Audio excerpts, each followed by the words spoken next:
Hello, everybody. Welcome to the Richardson Chamber of Commerce Women in Leadership Virtual Quarterly Luncheon. It is so great to have everyone join us today. My name is Leslie Sanders, and I am the Public Affairs Coordinator for GEICO's regional office located here in Richardson. I'm also one of the tri-chairs of the Women in Leadership Committee. The purpose of Women in Leadership is to inspire, influence, and champion powerful women through advocacy, mentoring, and networking. We are so happy to join us today. We have an amazing guest speaker, and I think you're really going to enjoy and learn a lot. I happened to meet our guest speaker a couple of months ago when I was volunteering at the North Texas Food Bank. There was a bunch of volunteers. We were waiting to, and I saw this very lovely lady walking around, talking to people, thanking them. And she came up to me and thanked me. And I was like, wow, this is nice. You're very welcome. Having no idea really who she was until I saw her face on the big screen and that she was the CEO and president of the North Texas Food Bank. She's a wonderful speaker, and she's going to share with us how she adopted her leadership to the quickly changing situation of the pandemic. Today's event is on a virtual event platform called Remo. At the end of the program, we'll move into a networking mode of Remo, and you'll see who's here today, and you'll be able to move around the room, go to different tables. And we'll explain how that works at the end of the program. But for now, sit back, relax, and enjoy the presentation. If at any time during today's events you're having problems signing on with the audio or video or networking, the first thing you want to do is refresh your browser window. This seems to fix most problems. You can also refer to the Remo FAQ, which is linked in the chat. We could not have the outstanding women in leadership programs without our equally outstanding partners and sponsors. Our presenting sponsor is Methodist Richardson Medical Center, represented today by the amazing Jan Arant. And I believe, Jan, you have a few words of welcome for us. There I am. Hey, everybody. Welcome, and thank you all for being here today. I'm really looking forward to what Trisha has to say, because I don't know about you, but I've been definitely doing some rethinking leadership and all kinds of life decisions in times of change. So, but the word for today is grateful. I was grateful for one, that when I drove to work this morning, I had to put on sunglasses. And last I checked, the sun was still out. And I'm also grateful because life is starting to return to normal, new normal, whatever that normal is, because we're comfortable starting to get back together, because a lot of us have been vaccinated, but you know what? We still have a ways to go. The state of Texas is only at 35% who are fully vaccinated. That's lagging behind the US, that's 41%. At the zip code where the hospital is located, 75082, we're 60% fully vaccinated. That's great, but we still need improvement, because the zip code just to the south of us, 75080, is only at 40%. So it really is the key to us getting back to normal. I am happy to say that at the hospital today, we are in cases of single digits. And that wasn't the case back in January. More than a third of our hospital is dedicated to COVID. So we are grateful the numbers are going down, and grateful people are getting vaccinated. We just need more people to do it so we can get back to living life the way we do. And I want to thank you all for being here today. And I can't wait to network with you all after our luncheon. Thanks, Leslie.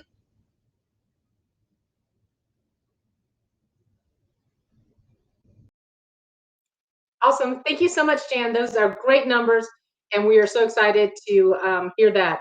We're also pleased to have as our associate sponsor of the Women in Leadership program, Texas Bank and Trust. Texas Bank and Trust has a strong commitment to service excellence. The bankers who have served customers' financial needs for many years continue to provide the same efficient, personalized service that you've come to expect. The bankers are the people you know, and the bankers you trust. So now more than ever, Texas Bank and Trust. We would also like to thank our virtual event sponsor for today, GEICO. Yay! Thank you all so much for sponsoring our event today. We are deeply grateful for your support of all of our programs. So now to introduce our guest today, there is a lot that could be said about Trisha Cunningham. She has earned so many awards, so many honors in our community.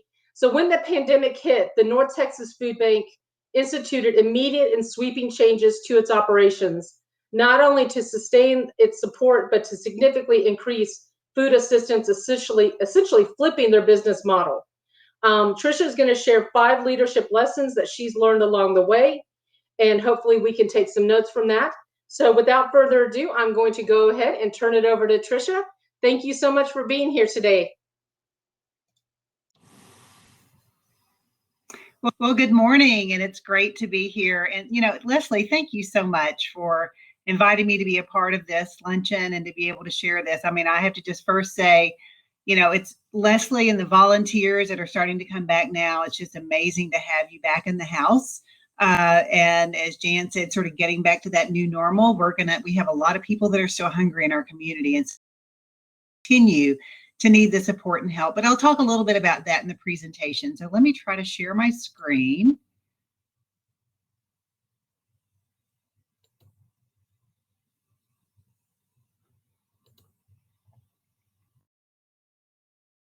Go.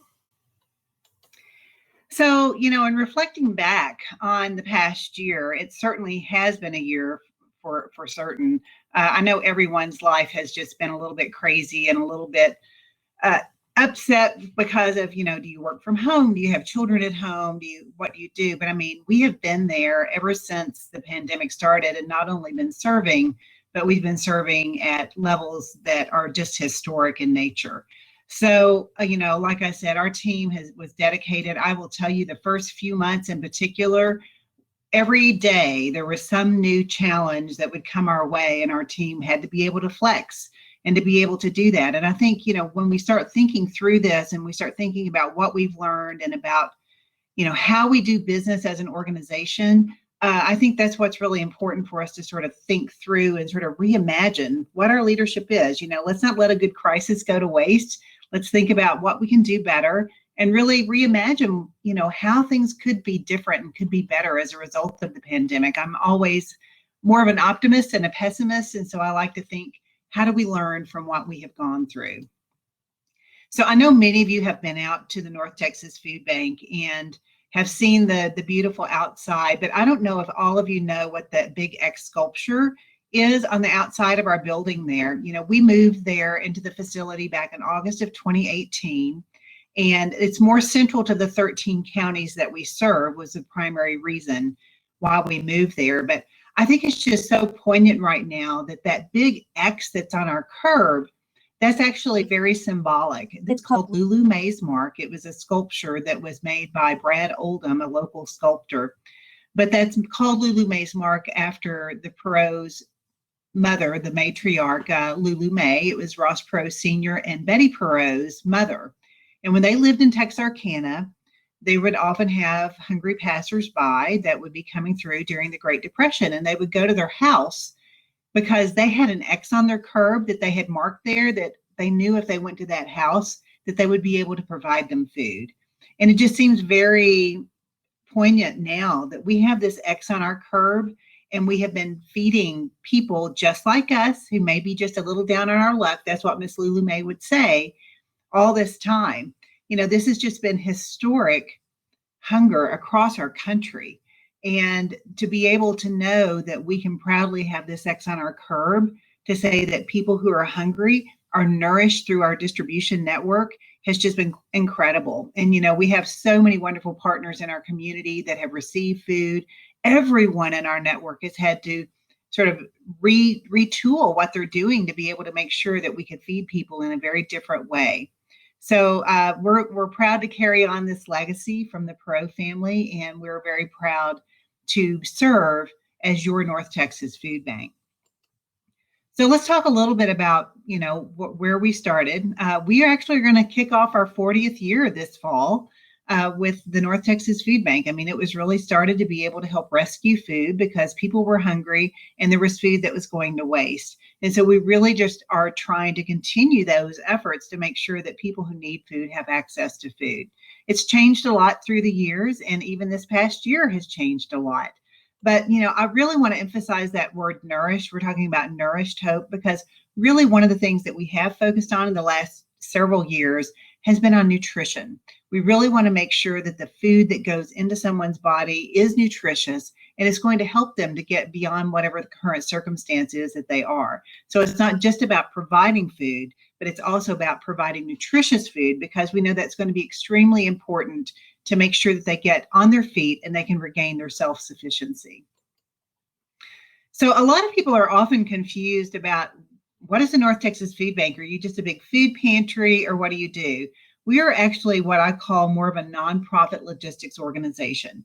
We serve 13 counties, and you can see right there in Collin County, sort of that South Collin County area, right above Dallas. That's where the North Texas Food Bank is currently located. We formerly were more in the South Dallas area, but that put us not as central to the area that we were serving.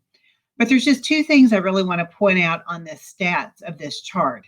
If you look overall at the number of people, what you're going to find out is the highest number of people that are food insecure, and that just means that they regularly don't know where their next nutritious meal is coming from. You'll see, yes, it is in Dallas County, but look at where the second highest food insecurity is, and this is very surprising for many people.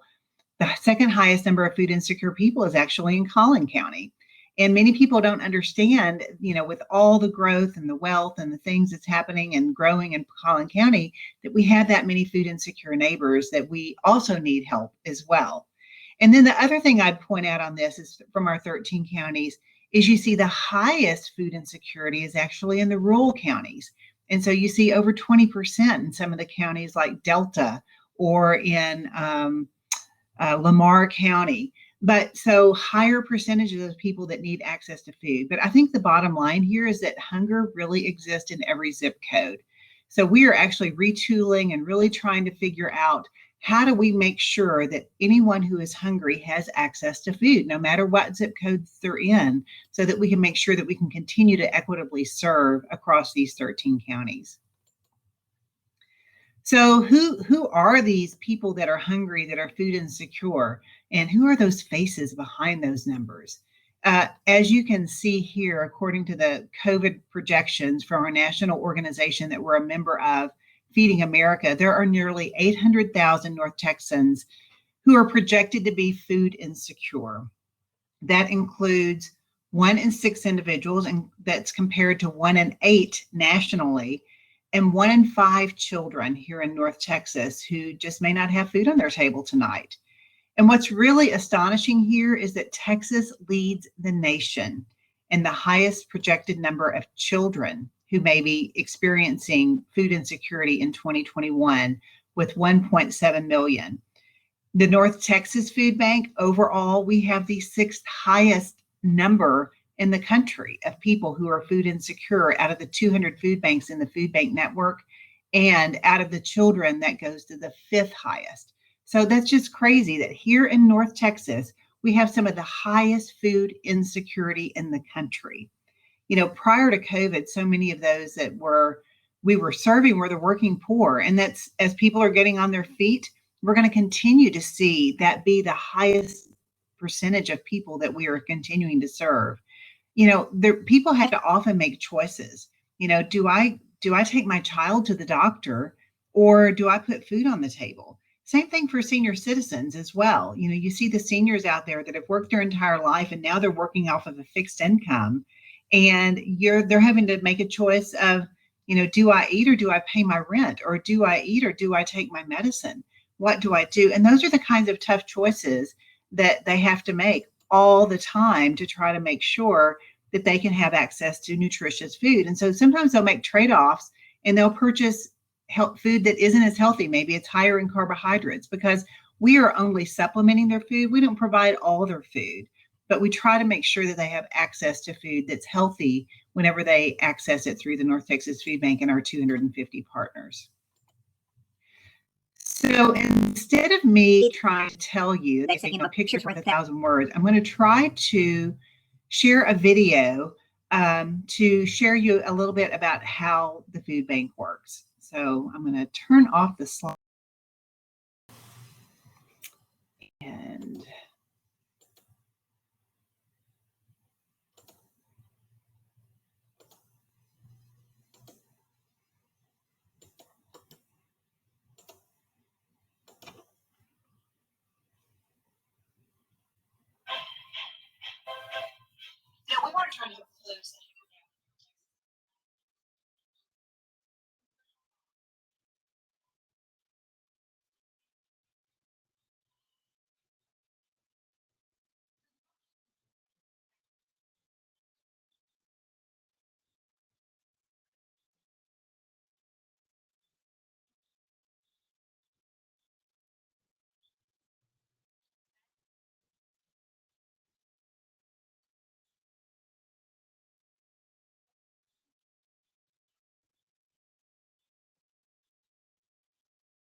help us sort and get different types of food.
Okay, let's see here.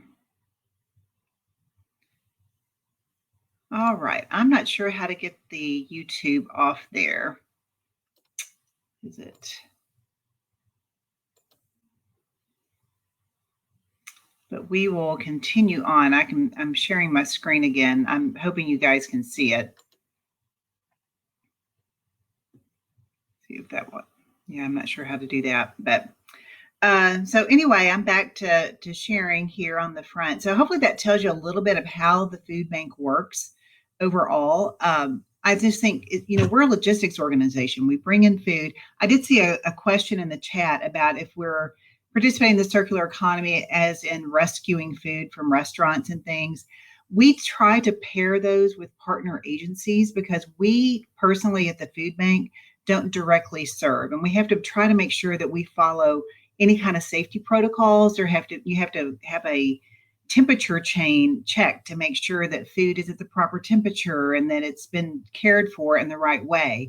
And by us bringing it in here and then redistributing it, that's really not our core competency or our expertise. And so we're trying to make sure that we focus more on grocery type items and rescue those items. Sometimes restaurants will have some items that, like extra produce or things, especially during the pandemic, that they were able to provide to us overall to make sure that we could get that redistributed out. And so we did that during the pandemic to try to do that. But as far as actual restaurant food, we typically would pair them directly with one of our partners that would be serving, let's say, a congregate meal setting. So this is just a summary of what we just saw on the video of how the food bank works. And food comes in from various locations, and then we distribute it through these 250 food pantries, the many direct programs. So we have programs like our child programs that are the Food for Kids program, which is a backpack program that serves several different school districts across the 13 counties overall.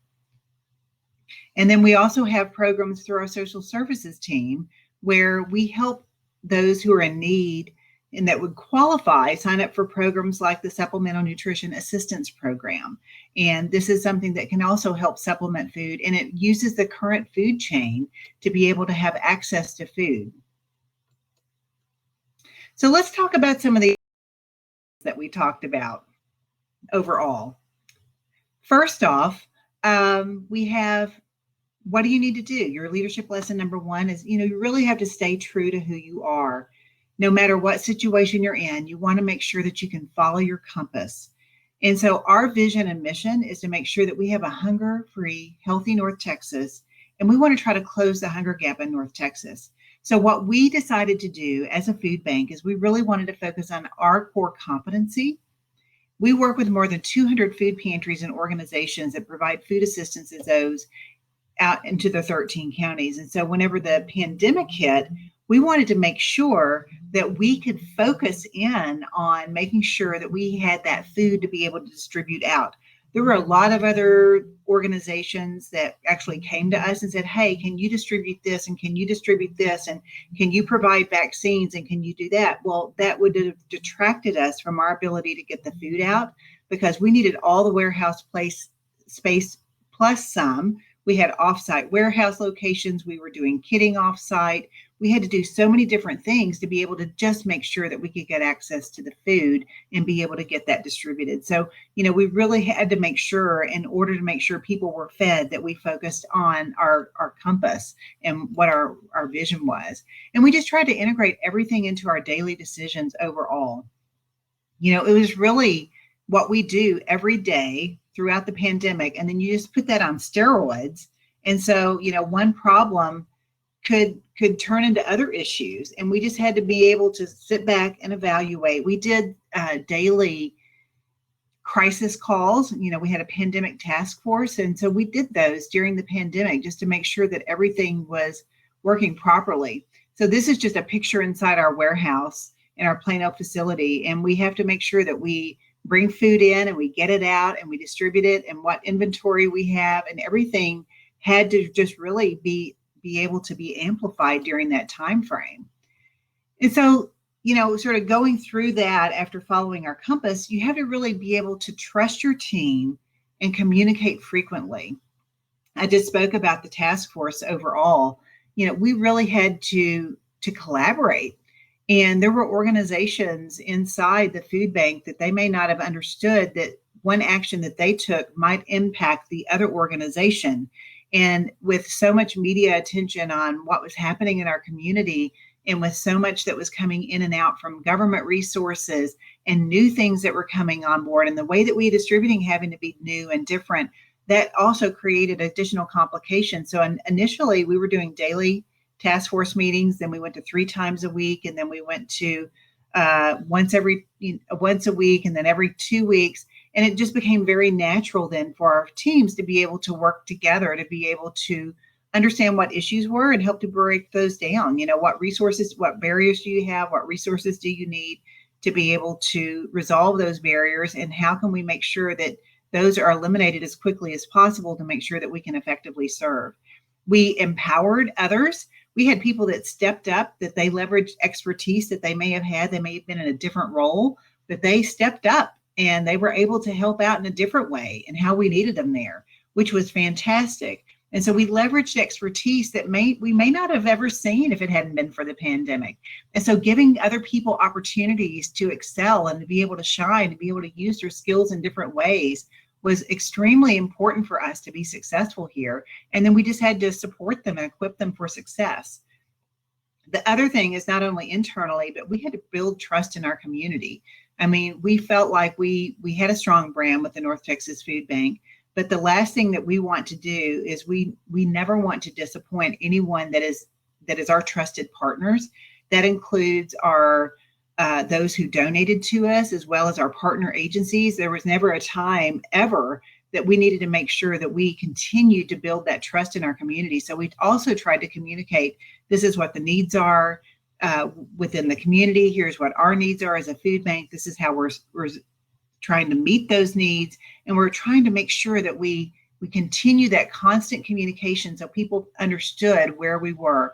And so that's where the communicate. So just like every other business and every other organization, because we were in the office, we still had people that we sent home that could do their jobs from home, but we had all the new protocols and everything with COVID that everyone else had to deal with on top of trying to get the additional food out. And so we had to communicate with our team, with our donors, with our stakeholders else in the community, our government officials, our board, just to make sure that everyone understood where we were.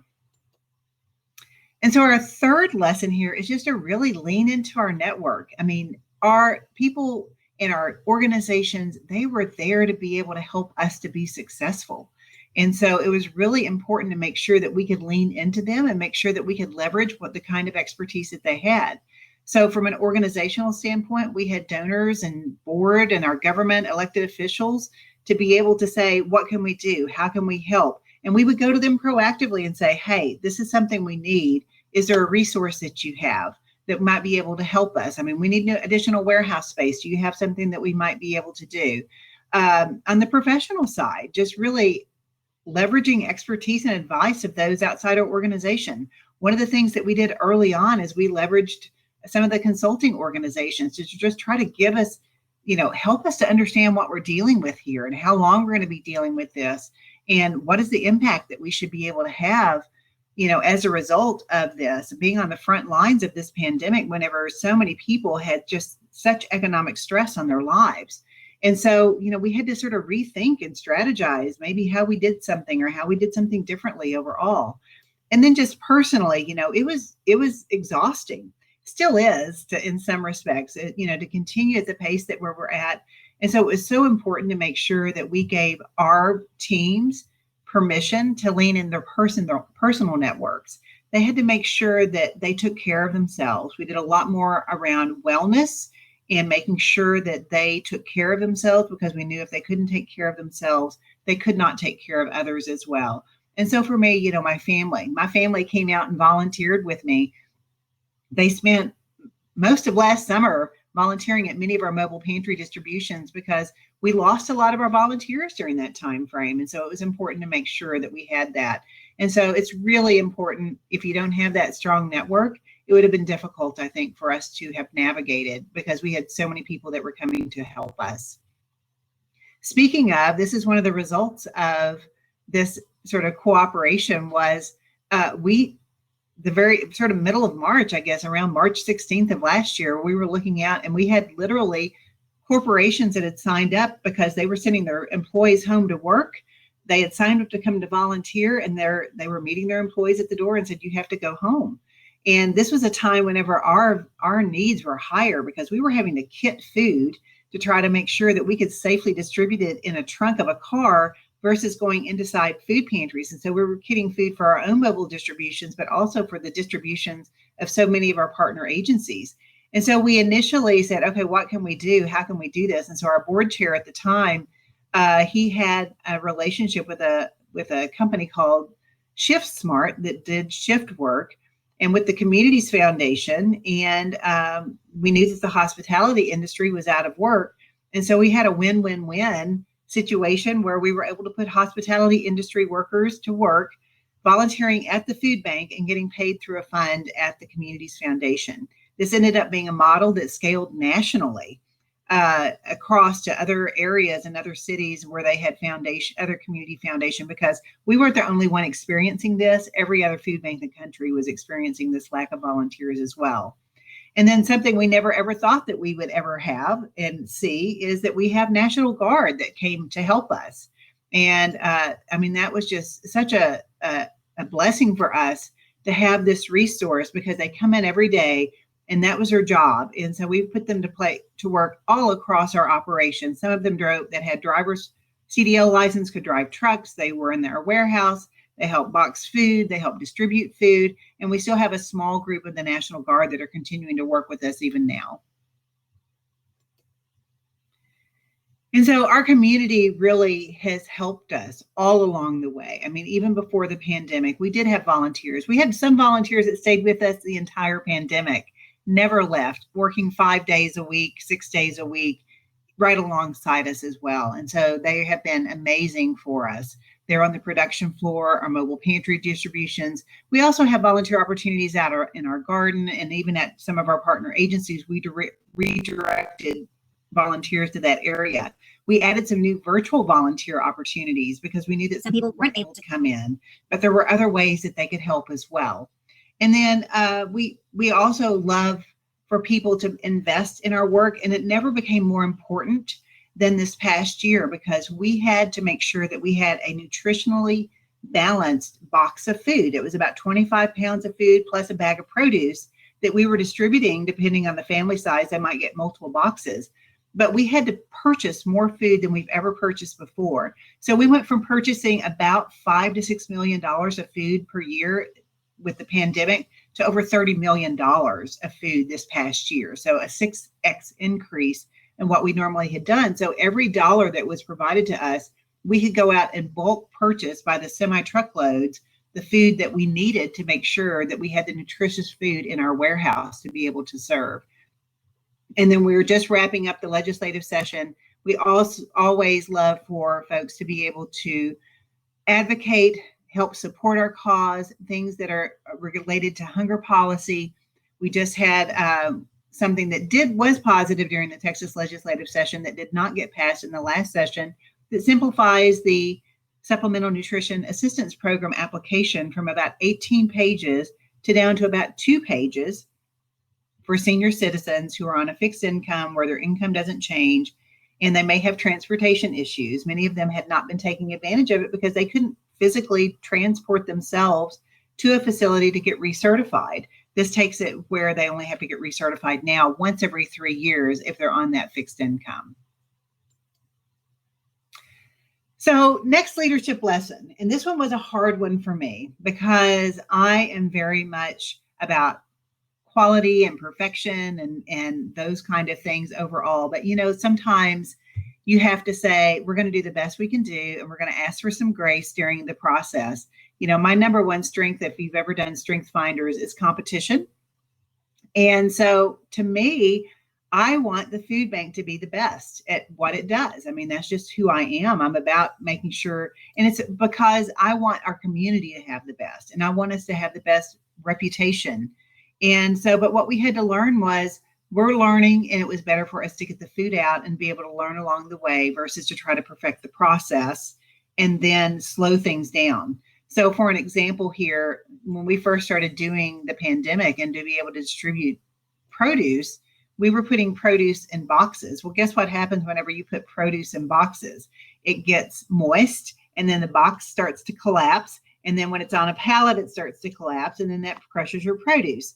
So we had to learn what we could do. And so we had ended up going with some mesh bags and putting them in large, sort of what we call gaylords, and putting them in there and put together mixed bags of produce instead of these boxes. So we continued to learn, and we had to be flexible, and we had to adjust to be able to make sure that we could serve in the best way that we could. But we also wanted to make sure that we got the food out as best we could as well. I mean, and you saw those long lines of cars like at Fair Park. We had our largest distribution ever at Fair Park in the November timeframe. And so that required us to do some things differently overall as well.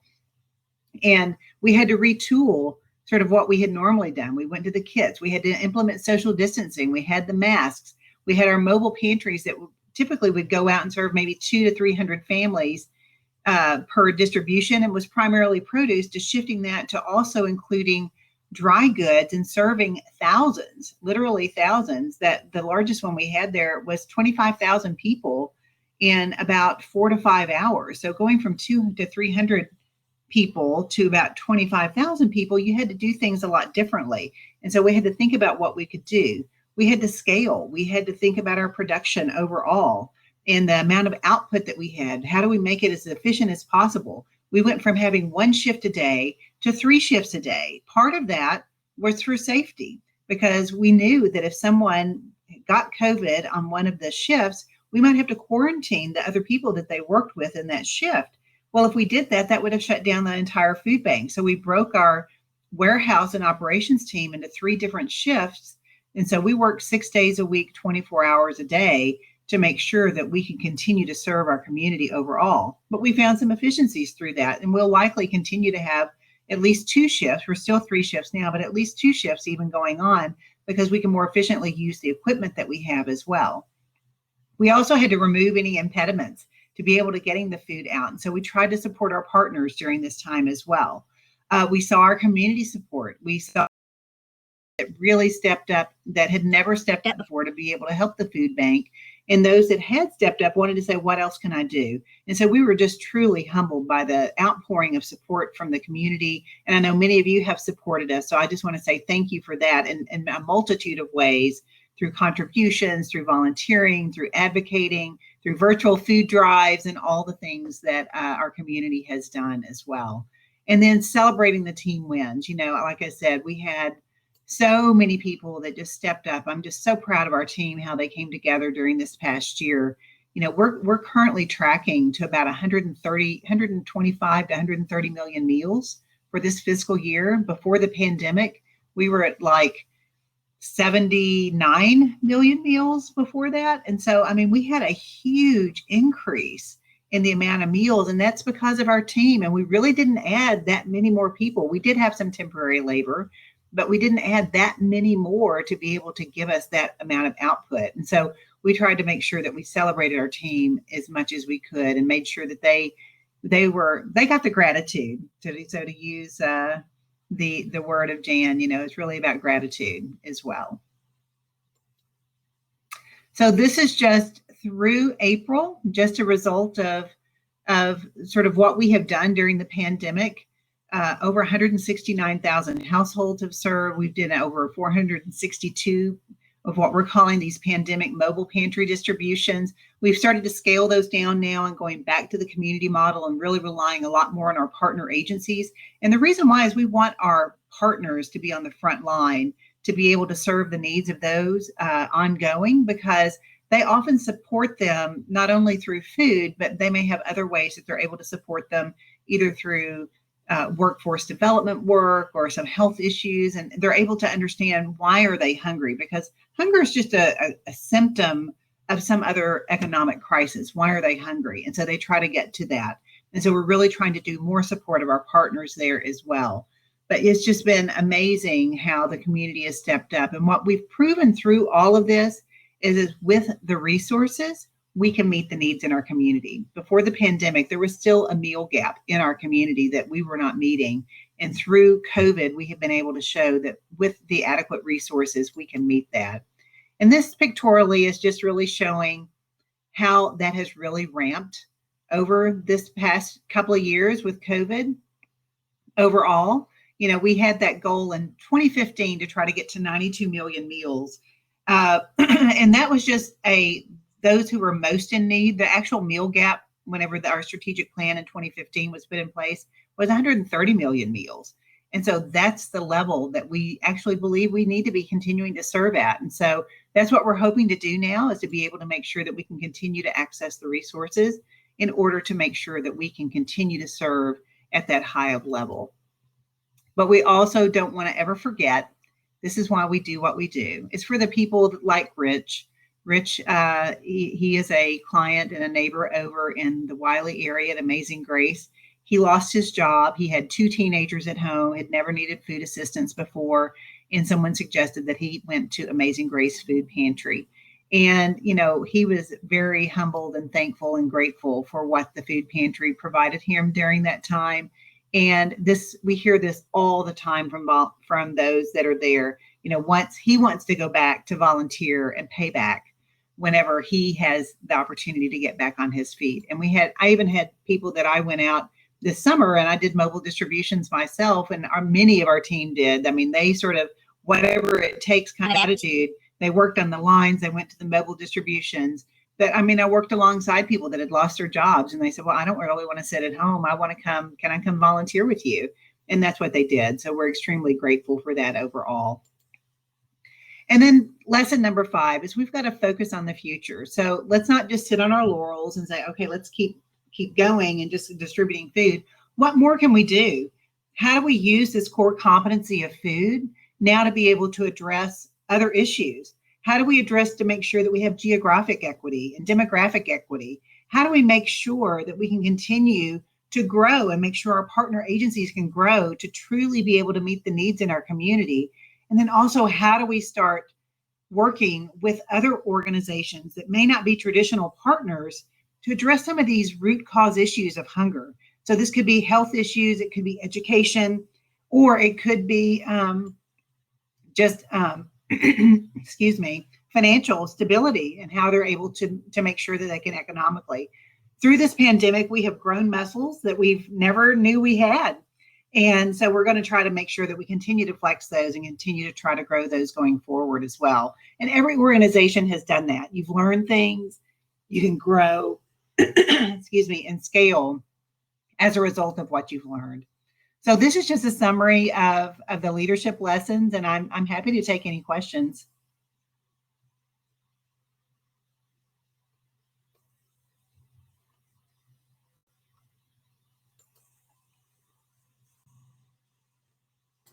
Thank you, Trisha.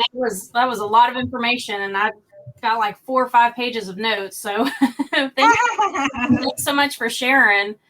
We do have some questions that people have put into the Q&A, and I know you answered the first one during your presentation about, companies and rescuing food for the restaurants. So one of the other ones was somebody had brought up, Andrea did, is how were your operations affected during the snowmageddon, snow apocalypse that we had in February of this year?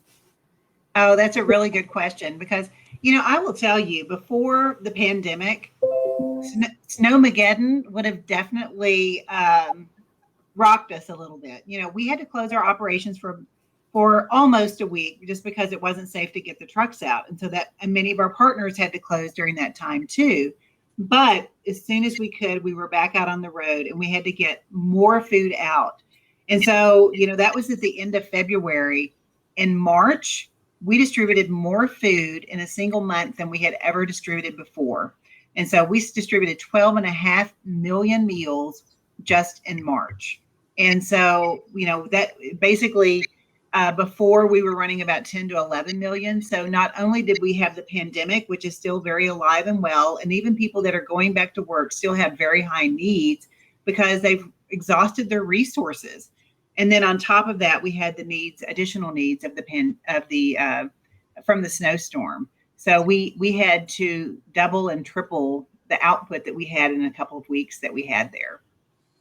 Well, and I've got a question on a follow-up of that is, did you find with so much demand and then some of these obstacles that you had, finding enough food or anything that was ruined because of the snow or ice? Well, we were very fortunate. We have tried to make sure that we have bring more food in and then be able to get it out. We've been able to leverage some government resources to be able to bring food in, but we're turning it a lot more frequently as well. So anytime someone comes to our warehouse, they may see lots of food in the racks, but that's so that we're trying to get ahead of it. We have actually been a little bit more strategic about our inventory system and our food purchasing system. So that way we always try to make sure we have adequate supply. So we have a buffer of food. So that way we can try to make sure that we don't run short so that's what we relied upon during the snow time is when, even though we weren't getting those loads in during that week and we weren't able to get the loads out,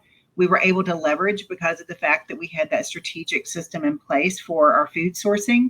We had food in supply that we could get out. We also supported a lot of the local municipalities because they had some of their shelters that were set up. And so we did have some people that went to the food bank and they had trucks from the cities that came to us. And we were able to get food for them for the emergency shelters as well, for people that took refuge in those during the snowstorm as well. Good to know. Thank you. Okay, so I got another question here from Trisha. She said, if you don't mention it, talk about your new conference room and garden area that folks can utilize. Yeah, so we do have, some conference rooms. We have some conference room space, and we do have a outdoor garden area. And I think Erica Yeager was going to be on today too. Many of you know Erica. If you have any interest in having anything there, we number one, we prioritize any of our own activities. But if there is someone inside the food bank, we do rent out some of those areas as well. If you do have an event or something that's coming on. So thanks, Sandy, for mentioning that as well. Yeah. Erica Yeager would be the right person to contact on that. Perfect. Yeah. Thank you for mentioning that was from Sandy. I totally read that wrong. No problem. All right. Our next one is from Trina. How did you find ways to celebrate during the pandemic? Yeah. So, one of the things that we really try to do is, we just really try to show appreciation.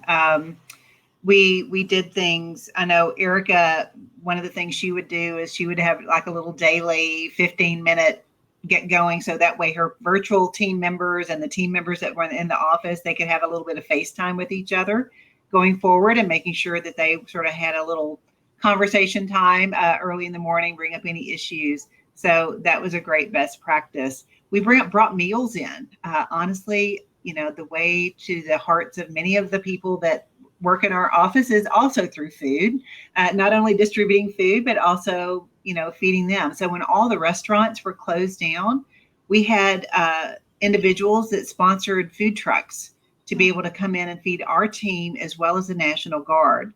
And that was just so appreciated because they couldn't go out and get a meal at a restaurant. They had to either bring their lunch or but just to be able to have the food trucks. And it was also a win as well, because many of those food trucks didn't have business either, because a lot of the public places that they were going to set up were closed as well. So those donors supported, bringing in meals, or we had, a local ice cream shop bring in ice cream one afternoon and just sort of doing some of those celebratory things. We had a little care box that was put together, so even those that were at home were able to receive this wellness box during the time period. So that way that, we're not forgetting those that we're also having the challenges of having to even work from home. And so a lot of that, we did a small hazard pay bonus is what they called it. And a lot of the food banks is what they were calling it. We called it appreciation pay, because we had so many people that stepped up above and beyond just for us, a small, $150, $200 bonus above and beyond what they would do as well. And we had our all team meetings. We shifted those to virtual. We tried to make sure that we kept everyone up to speed, whether they were virtual or they were on site. We wanted to make sure everyone was on the same page. And so we also just tried to celebrate some of the accomplishments virtually with all team meetings as well. Very nice. Well, and I'm going to follow up because there's another question from Lauren, very similar. She was asking, how did you keep your team motivated and the psychological health, healthy in the face of COVID? You mentioned that in your presentation, but how did y'all actually implement that?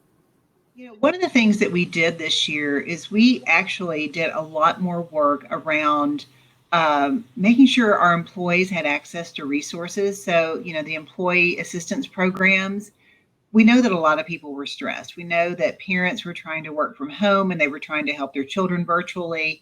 And we tried to make sure that, number one, we were flexible. We provided some flexibility for those that didn't have to actually work in the warehouse. If they needed to have some flexibility to be able to do their jobs, we did that. We tried to make sure that they had, the employee assistance programs where if they did have an issue that they were dealing with and they needed to talk through it with someone, that we had numbers where they could do that and they could call in and they could make sure. And we tried to help destigmatize any of work, because especially a lot of focus on mental wellness as well, because the stress can get to you, and just helping people to be able to do that. Another thing that we did for our employees is we really focused a lot on development this year for our employees. So we didn't let the pandemic sort of stand in our way of continuing to focus on employee development and continuing to invest in them as professionals. So it wasn't all just about work. It's all about, okay, so what are you taking? How are you learning? How are you applying that? What can you do? And helping people to sort of scope some of their job responsibilities that would help them to be even more effective overall, and thinking about their jobs differently with what they've learned and giving them permission to try to make sure that they were able to apply that learning into their job, because we didn't want them to do things the same old way. We knew that they were the best ones to be able to understand how they could do things differently. So we actually had an arrangement with the International Coaching Federation where they came in and helped mentor many of our leaders to be able to help them to also lead during the pandemic. And then we just recently opened it up for anyone inside the organization if they wanted to have a 30 to 45 minute sort of mini coaching session for them. And then we had development all throughout the year as well. Very good. I got two more questions here. So Bill asked, what was the hardest for you to lead during the pandemic and how did you react? I think the hardest for me, Bill, was when you would go out to these mobile distributions and you would see the lines and cars of people. I literally went to a distribution, and my team, it's just one of those things. I try not to do this very much, but I went to a distribution in Grand Prairie at Lone Star Park, and it was the first one that we had out there.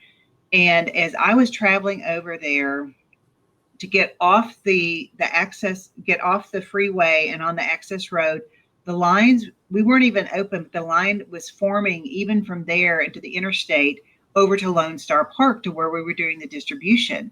And then I got on site and I looked at the food that we had because it was our first one there. This is, again, another one of those trial and error things. And you go there and you see so many people that are in need. And I mean, these were cars like, you and I would drive. You're not talking about junky cars. I mean, these are people that had lost their jobs and they needed help. And I know just to see that, I mean, I just literally, it moved me to tears. And I called back to my COO and I said, we're going to need more food. Is there any way we can get more food out here? And so our team turned on a dime and they sent basically another load of food, just like what we had, to be able to make sure that we had enough food, or we would have had to have turned away so many people. And that's what broke my heart, is whenever we would go to these distributions and we wouldn't have enough food, because that was the hardest part there, because I would want to make that call every time and say, get more food out here, but you couldn't do it every time, and because it was just too much of a disruption to the operations to be able to do that. And so sometimes, though, you would plan for it and you would have some left over and we would send that to some of the partners in the area. But to me, that was what was the most heartbreaking thing. I know one of our team members, they saw their hairdresser in line. And whenever, they sort of caught eye contact and then they just quickly looked away. But whenever they opened the trunk, it looked like she had been living out of her car. And, those are the things that you just don't really expect. And to see people that have just all of a sudden never could have predicted that they would have been in this situation. People that had owned their own businesses, but they were making ends meet, to just all of a sudden be without so much. So that was really hard. And I think that was hard on our team too, to be able to see that and to know that we could provide food, but we couldn't meet all their needs. Yeah, I can't even imagine. Okay, well, our last one was from Marta. She's like, what more do you need now? So, I mean, thank you, Marta. That's always a great question. We always need support, to keep our operations going on. I mentioned that before the pandemic, we were operating about, 77 to 79 million meals there. And then now what we need to be operating at is about this 120 to 130 million meal mark. And we're trying to go and to do some of these other areas. And so we just want to make sure that we have the resources to continue to serve. So I would just say, just as we're sort of getting back to this new normal and things are starting to get back to normal, just to remember that there are still so many people in our community that need access to food. Don't forget that food insecurity still exists and it hasn't gone away. It's been here and it's going to continue to be here.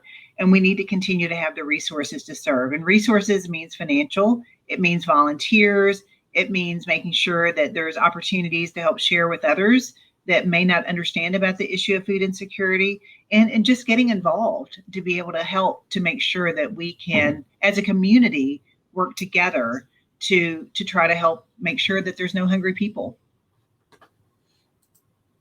Yeah, you talked about education. So is it just resources on y'all's website about that? Or do y'all actually have classes, or how does that? So actually, when I talked about education, that's one of the root cause issues of hunger. And, we do have nutrition education, and we have courses for neighbors who are food insecure. But the other thing is that we are really, for example, we focus with Dallas County Community College District.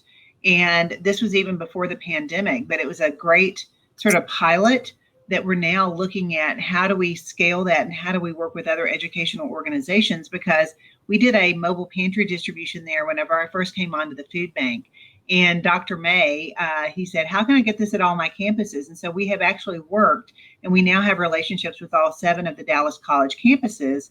And they have not only mobile distributions, but they've worked to try to get on-site food pantries, as well as trying to make sure that they understand that they can screen for whether a student might be eligible for some of the government assistance programs, because the number one reason and the number one need for those Dallas College students is access to food.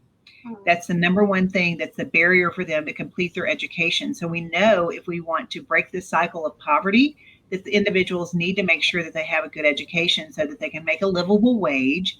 And those are the kinds of things that we're looking at. And so it may be, instead of us providing a culinary program, we might partner with El Centro, who's providing a culinary program, and making sure that those students who are in that program have access to the food they need so that they can get their education and then go on to gainful employment. Wow, such great information. Thank you so much for your time today. Is there a way that if anybody does want to help, how they can reach out to you or your organization to get more involved? Yeah, so go to ntfb.org, and there you can find ways to donate or to volunteer. All of the resources are there online to be able to do that. Okay, perfect. Thank you so much. Okay, so now, as we stated earlier, the mission of Women in Leadership is to inspire, influence, and champion powerful women through advocacy, mentoring, and networking. So if you're not a member of the Chamber and you're interested in joining, and more than the 450 current members we're working with to build our community, and are interested in being a part of the committee, please contact Andrea Young with the Chamber events team. Women in Leadership Committee wants your feedback to better plan for these luncheons and other activities. You will find a link to a short survey on today's program right here in the chat. We'll also email you the link to the survey. It's only a few questions, should take you less than a minute to complete. And by taking the survey, you will automatically be entered in a drawing for a $25 gift card. And one last thing is that we are currently planning our September quarterly luncheon on September the 1st, which will be held in person. So we are excited to see everyone face to face again. Our plan is to have a virtual option for these who cannot attend in person. So just make plans for that. So now I'm going to turn it over to Andrea for door prizes.